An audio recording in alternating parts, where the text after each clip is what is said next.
అందరికీ నమస్కారం. అమ్మ ప్రసాద్. ప్రపంచ దేశాల్లో భారతదేశానికి ఉన్నటువంటి గౌరవం ఏంటంటే స్త్రీని గౌరవించటం మన సాంప్రదాయం.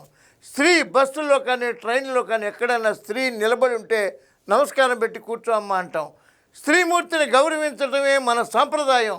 అమ్మ, అక్క, చెల్లి, పిన్ని, అత్త అనుకుంటూ ఒక గౌరవమైనటువంటి సాంప్రదాయంతో బ్రతుకుతున్నాం. కాబట్టి బీద దేశం అయినప్పటికీ కూడా ప్రపంచంలో ఒక అగ్ర దేశంగా మన దేశం వెలుగొందుతోంది.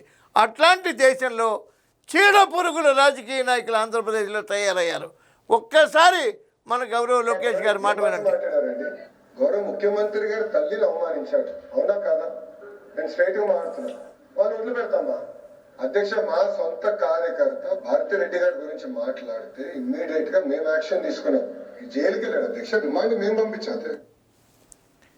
ముఖ్యమంత్రి గారి తల్లిని అవమానించారు అని గౌరవ మంత్రివర్యులు లోకేష్ గారు చెప్పారు. మరి లోకేష్ గారి తల్లిని కూడా అవమానించారు. ఇదే లోకేష్ గారు ఎక్కడ మాట్లాడినా భారతీ రెడ్డి గారు అంటారు. ఇది సాంప్రదాయం, ఇది సంస్కృతి, ఇది సంస్కారం. సంస్కారవంతమైనటువంటి పాలన, సంస్కారవంతమైన మనుషుల్లో పాలకులకే సంస్కారం లేకపోతే వాళ్ళు మన పాలించేది ఏంటండి?